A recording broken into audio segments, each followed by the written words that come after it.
السلام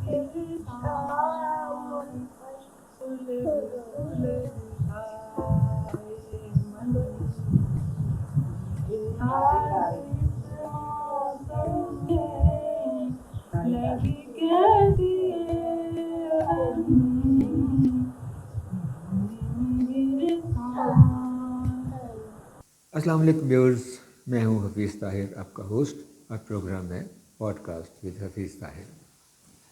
آج کی پوڈ کاسٹ کا آغاز میں اپنے چند مصروں سے کرتا ہوں۔ سنو پھر سے ٹھٹھرتے راستوں پر، سنو پھر سے ٹھٹھرتے راستوں پر، سنو میں پھر اکیلا پھر رہا ہوں، انہی سڑکوں انہی راہوں اسی فٹ پاتھ پر میں پھر اکیلا پھر رہا ہوں جہاں تم ساتھ تھی۔ دسمبر ایک ایسا مہینہ ہے جس کی بہت سمبولک ویلیو ہے۔ اس حوالے سے بہت ساری نظمیں لکھی گئیں، بہت ساری نثر لکھی گئی، اور پھر اس نثر اور ان نظموں کا مذاق اڑایا گیا، ان کی پیروڈیز لکھی گئیں۔ مگر اس سب کے باوجود دسمبر میں ایک میجک ہے جو ہم سب کو اپنے گھیرے میں لے لیتا ہے۔ ایک جاتے ہوئے سال کا احساس، اور درختوں سے گرتے ہوئے پیلے اور براؤن پتے، اور ایک احساس زیاں کہ زندگی کا ایک برس گزر گیا، وہ دسمبر کی وجہ سے ہمارے اوپر مسلط ہوتا ہے۔ آپ کچھ بھی کہیں، دسمبر آپ کی شخصیت پر کوئی نہ کوئی اثر ضرور چھوڑتا ہے۔ دسمبر میری زندگی میں بھی بہت اہم ہے۔ 6 دسمبر 1974 کی صبح میری ماں نے میرے بیڈ روم کا دروازہ کھٹکھٹایا اور کہا کہ بیٹا اٹھ جاؤ، آج تمہارا نکاح ہے۔ میں جانتا تھا اور یوں ہی آنکھیں بند کیے پڑا تھا۔ اٹھا، نہا دھو کر کپڑے پہنے، تیار ہوا، اور اپنے ماں باپ اور بہن بھائیوں کے ہمراہ موچی دروازے کی طرف چل پڑا جہاں نادرہ طاہر میرا انتظار کر رہی تھی۔ موچی دروازے کی گلیوں سے گزرتے ہوئے، لال کھو کے پہلو سے کتراتے ہوئے، اور حلوہ پوری کی خوشبو سونگھتے ہوئے ہم بازار کمان گرہ میں داخل ہوئے۔ وہاں ایک پرانے گھر کے باہر ایک حویلی نما دروازہ لگا ہوا تھا جس میں ایک چھوٹا دروازہ بھی تھا، مگر اس دن وہ دروازہ ہم لوگوں کو خوش آمدید کہنے کے لیے پورے کا پورا کھلا ہوا تھا۔ میں، میرے ماں باپ، میرے بہن بھائی، میرے ماموں اور میرے تایا اور جو رشتہ دار ہمارے ساتھ تھے، ہم سب اس بڑے سے دروازے سے گزر کر سیڑھیاں چڑھ کر ایک چوبارہ نما جگہ پہ چلے گئے۔ وہاں میرے نکاح کا اہتمام تھا۔ شاہ صاحب، کاموکی والے شاہ صاحب وہاں موجود تھے ہمارا نکاح پڑھانے کے لیے۔ انہوں نے نکاح پڑھاتے ہوئے مجھے پوچھا کہ کیا تمہیں نادرہ طاہر قبول ہے؟ تو میں نے کہا ہاں، خداوند کریم کی مرضی و منشا کے مطابق میں نادرہ کو اپنے عقد میں قبول کرتا ہوں۔ اور اس کے بعد میں نے نادرہ کو پہلی دفعہ دیکھا۔ شادی سے پہلے میں نے اس کی صرف تصویر دیکھی تھی یا اس کے ہاتھوں کے بنائے ہوئے کباب کھائے تھے۔ وہ میرے ساتھ بیٹھی تھی اور لال رنگ کے دوپٹے میں سے مجھے اس کا آدھا چہرہ نظر آ رہا تھا۔ وہ ایک انتہائی حسین اور خوبصورت ایک پرانے گھر میں جس کے دریچے، جس کی کھڑکیاں، جس کے دروازے، جس کے پرانے پنکھے، جس کی چھت، جس کی چھوٹی چھوٹی سیڑھیاں مجھے آج تک ازبر ہے۔ نادرہ خانم چغتائی جو میرے ساتھ جڑ کر نادرہ طاہر ہو گئیں، وہ 4 دسمبر 1950 کو پیدا ہوئی، یعنی مجھ سے کوئی 3 سال وہ چھوٹی تھیں۔ مگر وہ میرے ساتھ یوں کندھے سے کندھا ملا کر چلیں کہ میں ان کی ہم سفری کو کبھی بھی فراموش نہیں کر سکتا۔ انہوں نے کنیٹ کالج سے BSc کیا اور ان کے پاس سائنس سبجیکٹ تھے۔ پھر انہوں نے B.Ed کیا، مگر ایک عجب بات یہ ہے کہ کنیٹ کالج کی ایمبیانس اور اس کے ماحول اور اس کے کلچر کا ان کی طبیعت پر کوئی اثر نہیں تھا۔ وہ ایک درویش صفت، سیدھی سادھی خاتون تھیں، اور وہ میرے ساتھ جب بن گئیں تو انہیں بے شمار چیزوں کا علم ہوا کہ دنیا یوں بھی ہے اور دنیا وہ بھی ہے۔ پہلی دفعہ جب میں انہیں آؤٹنگ پہ لے کے گیا تو ہم گلستان فاطمہ میں گئے، جو کہ باغ جناب میں ایک چھوٹا سا باغ ہے۔ وہاں پہ ایک دو بینچ ہیں جو بڑی خوبصورتی سے تراش خراش کیے گئے ہیں کہ جیسے وہ مور کے پر ہوں، ان کی جو بیک ہے۔ وہاں پہ ہم بیٹھے آپس میں گفتگو کر رہے تھے، تو دوران گفتگو میں نے ان سے پوچھ لیا کہ آپ کو گانا آتا ہے؟ تو وہ کہنے لگی ہاں مجھے گانا آتا ہے۔ تو میں نے کہا پھر سنا دیں۔ کافی دیر سوچنے کے بعد اور شرمانے کے بعد انہوں نے مجھے جو گانا سنایا وہ اس زمانے کا بڑا مشہور گانا تھا، مٹی سے کھیلتے ہو بار بار کس لیے۔ وہ گانا آج بھی مجھے بہت ساؤنڈ کرتا ہے اور میں اس گانے کو یاد کرتا ہوں، اور مغلانی کے چہرے پہ آتی ہوئی شرمگی مسکراہٹ اور حیا مجھے وہ بلائی نہیں بولتی۔ میں نے ان کے درویش صفت ہونے کا ذکر یوں ہی نہیں کیا۔ وہ بچوں سے بے انتہا پیار کرتی تھیں، کرن سے، پونم سے، حمزہ سے، سسمن سے۔ ہوا یوں کہ حمزہ کے لیے ہم نے اپلائی کیا NCA میں، فلم اینڈ ٹیلی ویژن میں داخلے کے لیے، اور انٹرویوز وغیرہ کے بعد اس کا نام جو تھا وہ ویٹنگ لسٹ میں سب سے ٹاپ پہ آ گیا۔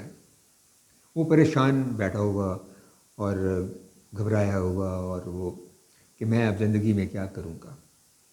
تو کہنے لگا امی میں کیا کروں؟ تو وہ کہنے لگی تم فکر نہ کرو، میں تمہیں داخل کراؤں گی۔ میں نے بھی اس کی طرف حیرت سے دیکھا، حمزہ نے بھی حیرت سے دیکھا۔ میں نے کہا کیسے؟ کہنے لگی میں دعا کروں گی۔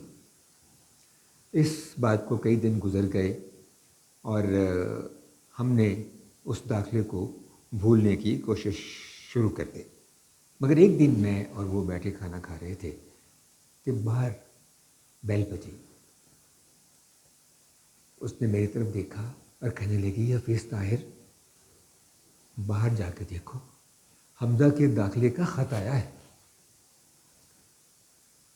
میں نے پھر اس کی طرف دیکھا، میں نے کہا تمہیں کیسے پتا ہے؟ کہنے لگی جاؤ تو صحیح۔ میں اٹھا باہر گیا اور وہ حمزہ کا ایڈمیشن لیٹر تھا۔ میں آج بھی اس واقعے کو یاد کرتا ہوں تو میرے رونگٹے کھڑے ہو جاتے ہیں۔ کیا کشف تھا اس عورت میں، اور وہ کس طرح سوچتی تھی، اور اس کے خدا کے ساتھ اس کی کیسی لگن تھی اور کیسی روحانیت تھی اس میں۔ ہماری سب سے چھوٹی بیٹی سسمن کے ساتھ ان کا بہت اچھا تعلق تھا، اور انہوں نے ہمیشہ اس کا خیال رکھا، اور ان کی انٹریکشن اور ان کی آپس میں محبت بہت دیکھنے کے قابل تھی۔ اور اب میری جب پیپروں کے بعد جب میری چھٹی آئیں گی تو اس میں آپ کیا کریں گی؟ میں کہوں گی انجوائے کروں۔ تمہارا وقت ہے، اگلی پڑھائی کی تیاری کرو۔ جب نادرہ خانم چغتائی نادرہ طاہر بن کر میرے ساتھ چلی آئیں تو ان دنوں ہم 106 اپر مال اسکیم پر رہتے تھے۔ ابھی میں نے پاکستان ٹیلی ویژن جوائن نہیں کیا تھا اور نیس پاک میں کام کرتا تھا۔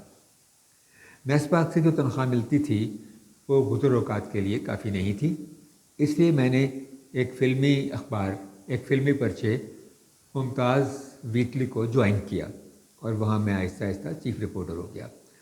تو ان دونوں کی آمدن کو ملا کر کچھ نہ کچھ گزارا ہو ہی جاتا تھا۔ لیکن جب ہم وہاں سے شفٹ ہو کر 76 اتاترک بلاک میں آ گئے جہاں میں اس وقت رہتا ہوں، اور یہ گھر میں نے اور ابا جان نے مل کر اپنی ایفرٹ سے تعمیر کیا، تو یہاں آ کر زندگی کچھ اور مہنگی ہو گئی۔ تو پھر ایک دن نادرہ طاہر نے ہی سوچا، کہنے لگی طاہر صاحب میں اپنی پڑھانے کی جاب کو کنٹینیو نہ کر لوں؟ دراصل وہ شادی سے پہلے بھی پڑھایا کرتی تھیں۔ میں نے کہا ٹھیک ہے دیکھ لیتے ہیں۔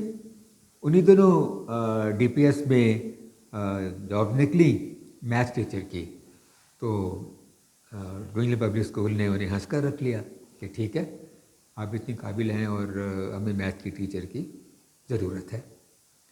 اور ساتھ ساتھ میں نے گھر میں ایک ڈاک روم بھی اسٹیبلش کیا اور انلارجر اور پرنٹر رکھا، اور وہ اس میں بھی میری مدد کیا کرتی ہیں۔ تو ہم مل جل کر اس گھر کو آگے چلاتے رہے اور بڑھاتے رہے۔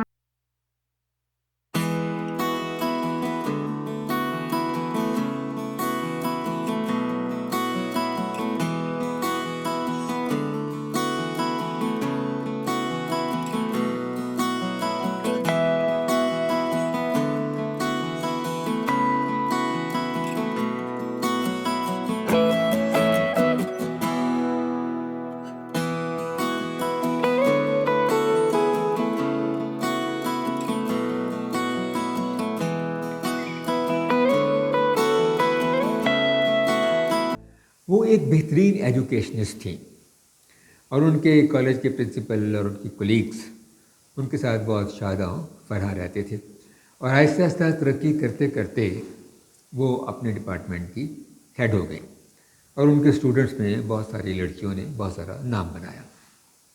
اور اس کے بعد میرے بچے بھی، میرے باقی بچے بھی، یعنی ہمارے بچے وہیں سے پڑھے، یعنی کرن بھی وہیں پڑھتی رہی اور پونم بھی وہیں پڑھتی رہی، حمزہ نے بھی وہیں سے او لیولس کیا، اور سسمن نے بھی وہیں سے میٹرک کیا۔ اور ایز این ایجوکیشنسٹ وہ ہمیشہ خوش رہیں اپنے کام سے، مگر ایک کام سے انہیں بڑی نفرت تھی۔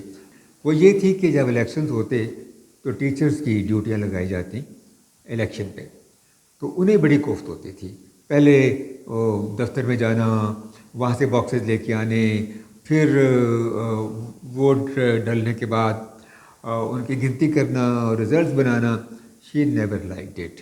اور ویسے بھی جس طرح کے فیک الیکشنز ہوتے ہیں انہیں کون باشعور آدمی برداشت کر سکتا ہے۔ 76 ستاترک بلاک نیو گارڈن ٹاؤن میں ہم نے جو نئی زندگی شروع کی تو اس میں بہت سارے عروج و زوال آئے، مگر اوور آل زندگی بہتر ہوتی چلی گئی۔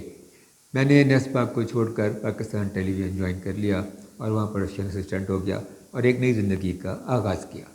مگر جب تک میں نیس پاک میں تھا ہماری زندگی کئی اور طریقوں سے زیادہ پرسکون تھی۔ پاکستان ٹیلی ویژن کی ہنگامہ آرائیوں اور مصروفیات کی وجہ سے اب میرا اور ان کا انٹریکشن کم ہوتا چلا گیا، مگر اس کے باوجود ہماری بنیادی محبت قائم رہی۔ میں جب بھی شہر سے باہر ہوتا تو انہیں ہر روز ایک خط لکھتا، ان کے جواب کا انتظار کیے بغیر، اور وہ بھی خط لکھتے ہیں۔ ان خطوں کا ایک مجموعہ جو میں نے ان کے نام لکھے وہ میں بہت جلد شائع کروں گا، وہ آپ بھی پڑھیے گا اور اندازہ کیجیے گا کہ ہمارے اور ان کے درمیان کس طرح کے انٹریکشن اور کس طرح کی شدید محبت تھی۔ انہوں نے میری بے شمار کوتاہیوں کو بھی درگزر کیا اور میرے ساتھ زندگی کے آخری دن تک بخوشی وقت گزارتی رہیں۔ انہیں موسیقی کا بے پناہ شوق تھا اور وہ سریلی بھی تھیں۔ ہم جب شادی بیاہوں میں جاتے تو میں اور وہ ڈھولک پر مائیے ٹپے گاتے، وہ اپنی سریلی آواز میں اور میں اپنی بے سری آواز میں۔ اس موسیقی کے شوق کو میں نے آگے بڑھانے کی کافی کوشش کی اور انہیں تھوڑی سی ریاضت بھی کرائی اور ان کے لیے 5-6 ٹریک بھی EM میں ریکارڈ کیے، مگر اس سے بد نصیبی ہی سمجھیے کہ ان کے ووکلز مکس نہیں ہو سکے۔ مجھے اب بالکل یاد نہیں کہ اس کی وجہ کیا تھی، شاید خدا کو منظور نہیں تھا۔ ساری باتیں اللہ کی منظوری ہی سے تو ہوتی ہیں۔ انہیں سنیما جانے کا بہت شوق تھا، انہیں ٹیلی ویژن پہ ڈرامے دیکھنے کا بہت شوق تھا، انہیں کرکٹ دیکھنے کا بہت شوق تھا، انہیں نرگس کے رقص دیکھنے کا بہت شوق تھا۔ وہ ذہنی طور پہ مینٹلی وہ ایک آرٹسٹ تھیں اور اس کا اظہار وہ مختلف طریقوں سے کرتی رہتی تھیں۔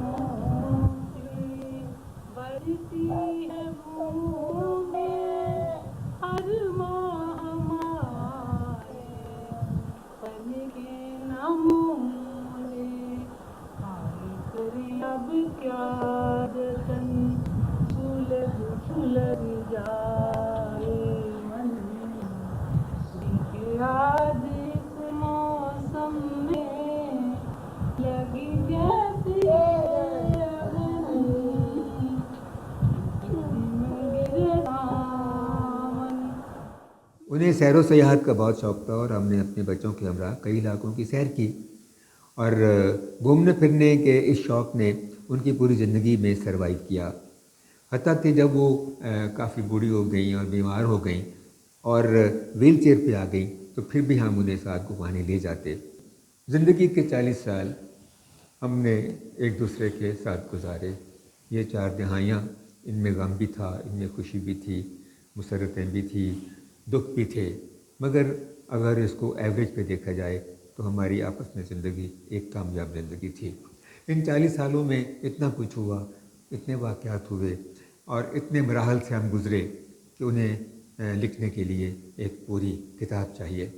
آج میں نے کوشش کی ہے کہ ان کے ساتھ جو میرا ریلیشن شپ ہے اور میرے بچوں کے ساتھ، یعنی ہمارے بچوں کے ساتھ ان کا جو ریلیشن شپ تھا اس پہ بات کروں اور کوشش کروں کہ ان کی پرسنالٹی کو آپ کے سامنے لے کر آؤں۔ اور پھر وہ لمحہ میں کیسے بھول سکتا ہوں کہ جب وہ بیمار تھیں، بستر پہ لیٹی تھیں اور مجھے کہہ رہی تھیں حفیظ طاہر ذرا میرے بالوں میں انگلی تو پھیرو۔ میں بالوں میں انگلیاں پھیرتا، پھر کہتی مجھے چادر اڑا دو، پھر کہتی مجھ سے چادر اتار دو۔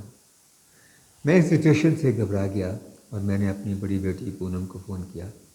وہ اپنے شوہر اور بچوں کے ساتھ آئی، پونم سے ملی، اسے گلے لگایا، محمد کو، حیدر کو، چھوٹی فاطمہ کو گلے لگایا، کاشف سے پیار کیا، میرا ہاتھ پکڑ کر اپنے ہاتھ میں لے لیا اور پھر ہماری آنکھوں کے سامنے